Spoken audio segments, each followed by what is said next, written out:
നമസ്കാരം. അമേരിക്കയും ഇസ്രായേലും സംയുക്തമായി ഫെബ്രുവരി മാസം 28-ന് ഇറാന് നേരെ ആരംഭിച്ച യുദ്ധം 21-ാം ദിവസത്തിലേക്ക് കടന്നിരിക്കുകയാണ്. യുദ്ധം എന്നവസാനിക്കും എന്നതിനെക്കുറിച്ചൊരു ധാരണയും ഇപ്പോഴില്ല.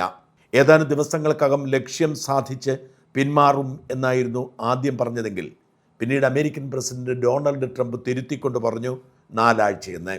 എന്നാൽ ഇപ്പോൾ എന്നായിരിക്കും യുദ്ധം അവസാനിക്കുന്നത് എന്ന് പറയാൻ അമേരിക്കയ്ക്കോ ഇസ്രായേലിനോ സാധിക്കുന്നില്ല. ഇസ്രായേൽ പ്രധാനമന്ത്രി ബെന്യാമിൻ നെതന്യാഹു യുദ്ധം ഉടൻ അവസാനിക്കുമെന്ന് ഏറ്റവും ഒടുവിൽ പ്രഖ്യാപിച്ചെങ്കിലും അതത്ര വിശ്വസിക്കാൻ കഴിയുന്ന സാഹചര്യമല്ല. ഇറാൻ്റെ ഭരണാധികാരികൾ കൂട്ടത്തോടെ കൊല്ലപ്പെടുന്നത് സത്യമാണെങ്കിലും ഇറാൻ്റെ പ്രതിരോധം തുടരുന്നു. കൃത്യമായി ടാർഗറ്റ് ചെയ്തുകൊണ്ട് ഇസ്രായേലിൻ്റെ മിസൈലുകളും സ്റ്റെൽത്ത് ബോംബുകളും വീണ് അയത്തുള്ള അലി ഖുമൈനി മുതൽ ഇറാൻ്റെ പരമോന്നതരായ പല നേതാക്കളും കൊല്ലപ്പെട്ടു എന്നത് വാസ്തവമാണെങ്കിലും ഇറാൻ ശക്തി ക്ഷയിക്കാതെ പ്രതിരോധിച്ച് മുമ്പോട്ട് പോകുന്നത് യുക്രൈൻ യുദ്ധം പോലെ മുമ്പോട്ട് പോയേക്കുമെന്ന ആശങ്കയ്ക്ക് കാരണമാകുന്നു. ഇറാൻ മാത്രമല്ല, ലോകമെമ്പാടും അതിൻ്റെ ദുരന്തങ്ങൾ അനുഭവിച്ചു തുടങ്ങി. യുദ്ധം തുടങ്ങുന്നതിന് മുൻപ് അമേരിക്കയിലെ ശരാശരി എണ്ണവില ഒരു ഗാലന് $2.9 ആയിരുന്നെങ്കിൽ അതിപ്പോൾ $3.9 ലോസ് ആഞ്ചലസ് പോലെയുള്ള നഗരങ്ങളിൽ $5.9 യൂറോപ്യൻ രാജ്യങ്ങളിൽ നിന്നും ഇന്ത്യ പോലുള്ള രാജ്യങ്ങളിൽ നിന്നും വ്യത്യസ്തമായി ഗൾഫ് രാജ്യങ്ങളിലേതിന് സമാനമായി ഏറ്റവും കുറഞ്ഞ വിലയ്ക്ക് ഇന്ധനം ലഭിക്കുന്നത് കൊണ്ട് ഇന്ധനക്ഷമതയില്ലാത്ത വലിയ വാഹനങ്ങൾ ഉപയോഗിക്കുന്നവരാണ് അമേരിക്കക്കാർ. അവരുടെ പോക്കറ്റാണ് പെട്ടെന്ന് കീറുന്ന സാഹചര്യം രൂപപ്പെട്ടിരിക്കുന്നത്. മാത്രമല്ല, പ്രകൃതിവാതക ലഭ്യത ഇല്ലാതായിക്കൊണ്ടിരിക്കുന്നു. യൂറോപ്യൻ രാജ്യങ്ങളിൽ ഇപ്പോൾ സമ്മറായത് അവരെ തൽക്കാലത്തേക്ക് രക്ഷിക്കുന്നുണ്ടെങ്കിലും ദീർഘകാലത്തേക്ക് പ്രകൃതിവാതകം ലഭ്യമല്ലാത്ത സാഹചര്യം താങ്ങാനുള്ള ശേഷി യൂറോപ്യൻ രാജ്യങ്ങൾക്കില്ല. ഇന്ത്യയിൽ നിന്ന് വ്യത്യസ്തമായി തണുപ്പുള്ള രാജ്യങ്ങൾ വീട് ചൂടുപിടിപ്പിക്കാൻ ഉപയോഗിക്കുന്നത് പ്രകൃതിവാതകമാണ് എന്നത് മറക്കരുത്. ഇതോടൊപ്പമാണ് ലോകമെമ്പാടും പണപ്പെരുപ്പം കൈവിട്ട് ഉയരുന്നത്. ബാങ്ക് ഓഫ് ഇംഗ്ലണ്ട് ഗവർണർ പറഞ്ഞത് ഏറെ വൈകാതെ 3 തവണയെങ്കിലും പലിശ നിരക്ക് വർദ്ധിപ്പിക്കേണ്ടി വരുമെന്നാണ്. വിമാനയാത്രയുടെ കാര്യം പ്രത്യേകം പറയേണ്ടതേയില്ല. വിമാനയാത്രയുടെ നിരക്ക് ഓരോ ദിവസവും ഉയർന്നുകൊണ്ടിരിക്കുന്നു. ഗൾഫ് രാജ്യങ്ങളിലേക്കുള്ള വിമാന ഗതാഗതം ഇതുവരെ പുനഃസ്ഥാപിക്കാൻ കഴിഞ്ഞിട്ടില്ല. പാശ്ചാത്യ രാജ്യങ്ങളിലേക്കും അമേരിക്കയിലേക്കുമൊക്കെ വിമാന ഗതാഗതം തുടരുന്നെങ്കിലും ഓരോ ദിവസവും നിരക്ക് വർദ്ധിച്ചുകൊണ്ടിരിക്കുന്നു. പല വിമാന കമ്പനികളും ഇന്ധനവില വർധനവിനെ തുടർന്ന് അടച്ചുപൂട്ടേണ്ട ഗതികേടിലേക്ക് നീങ്ങിക്കൊണ്ടിരിക്കുന്നു. എല്ലാ അർത്ഥത്തിലും ലോകം വലിയ പ്രതിസന്ധിയിലേക്ക് നീളുന്നു. യുക്രൈനും റഷ്യയും തമ്മിൽ യുദ്ധം നടന്നപ്പോൾ ലോകത്തെ ബാധിച്ചിരുന്നില്ല. ഇസ്രായേലും ഹമാസും തമ്മിൽ യുദ്ധം നടക്കുമ്പോഴും ലോകത്തെ ബാധിക്കാറില്ല.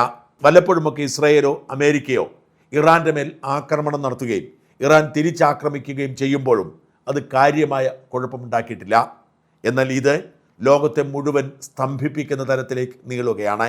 ഏറ്റവും ഒടുവിൽ അമേരിക്കയ്ക്കും ഇസ്രായേലിനും തിരിച്ചടി കിട്ടിയ വാർത്തകൾ പുറത്തു വരുമ്പോൾ അമേരിക്കയും ഇസ്രായേലും അത് നിഷേധിക്കുന്നുണ്ടെങ്കിലും വാസ്തവമാണ് എന്നാണ് സ്വതന്ത്ര നിരീക്ഷകരുടെ വിലയിരുത്തൽ. അമേരിക്കയുടെ അഭിമാനമായ $100 മില്യൺ മുടക്കുള്ള സ്റ്റെൽത്ത് യുദ്ധവിമാനമായ F-35 ഇറാൻ ആക്രമിച്ച് താഴെയിറക്കി എന്നാണ് റിപ്പോർട്ട്. അങ്ങനെ ഒരു സംഭവമേ ഉണ്ടായിട്ടില്ല എന്നാണ് ഡൊണാൾഡ് ട്രംപ് പറഞ്ഞത്.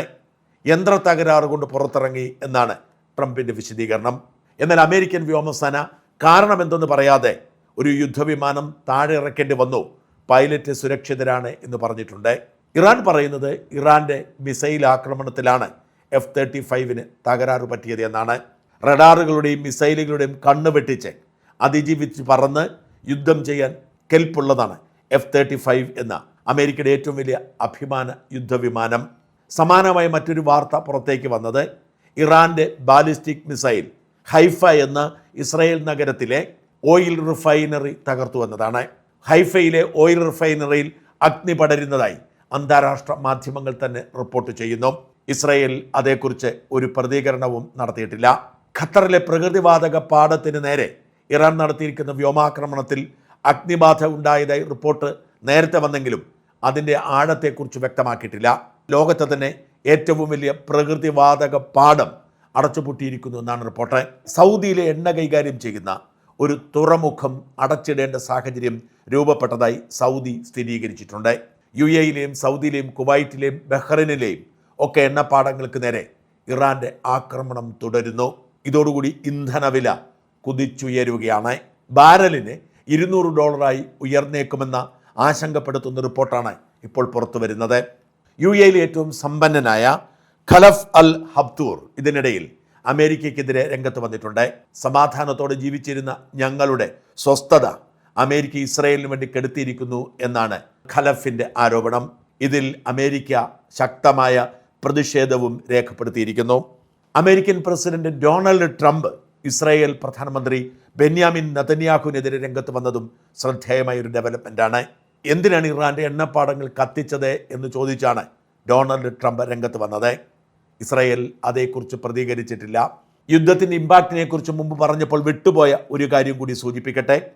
UAEയിലെ ആഡംബര വില്ല പദ്ധതികൾക്ക് വലിയ തിരിച്ചടി നേരിടുന്നു എന്ന് അന്താരാഷ്ട്ര മാധ്യമങ്ങൾ റിപ്പോർട്ട് ചെയ്യുന്നു. പാശ്ചാത്യ ലോകത്തെ സമ്പന്നർക്ക് വേണ്ടി UAE പലയിടങ്ങളിലും ആഡംബര വില്ല പ്രോജക്റ്റുകൾ നടത്തുന്നുണ്ട്. 26.7% യുദ്ധം തുടങ്ങിയതിനു ശേഷം വിലയിടിഞ്ഞു എന്നാണ് റിപ്പോർട്ട്.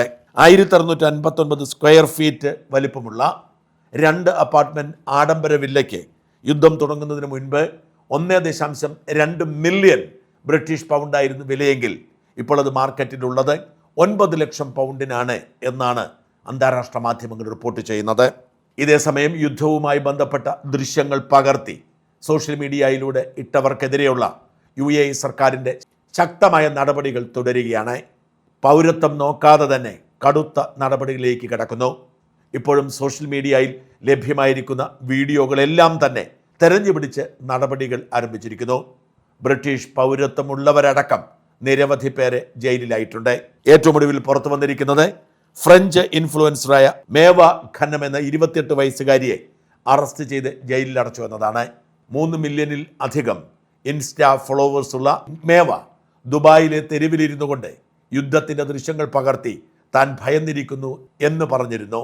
ഇതേ തുടർന്ന് അവരെ അറസ്റ്റ് ചെയ്ത് ജയിലിലടച്ചു എന്ന് ഫ്രഞ്ച് മാധ്യമങ്ങൾ റിപ്പോർട്ട് ചെയ്യുന്നു. അതേസമയം ഇറാൻ സർക്കാരിനെതിരെ സമരം ചെയ്തവരെ തെരഞ്ഞുപിടിച്ച് വധശിക്ഷ നടപ്പിലാക്കി തുടങ്ങിയിട്ടുണ്ട് ഇറാൻ. മാസങ്ങൾക്ക് മുമ്പ് അത്തരമൊരു ശ്രമം നടന്നപ്പോൾ ലോകം ഇളകി മറിഞ്ഞിരുന്നു. ആംനസ്റ്റി ഇൻ്റർനാഷണലൊക്കെ ഇതിനെതിരെ രംഗത്ത് വന്നിരുന്നു. അന്ന് നിർത്തിവെച്ച വധശിക്ഷ ഇപ്പോൾ നടക്കുന്നു.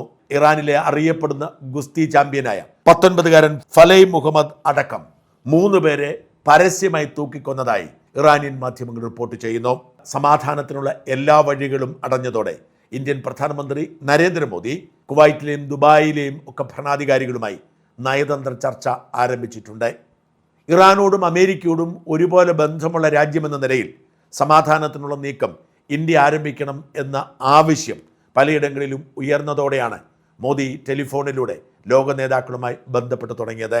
എന്തായാലും യുദ്ധം എന്നവസാനിക്കും എന്നതിനെക്കുറിച്ച് വ്യക്തമായ സൂചനയൊന്നും ഇതുവരെ പുറത്തു വന്നിട്ടില്ല.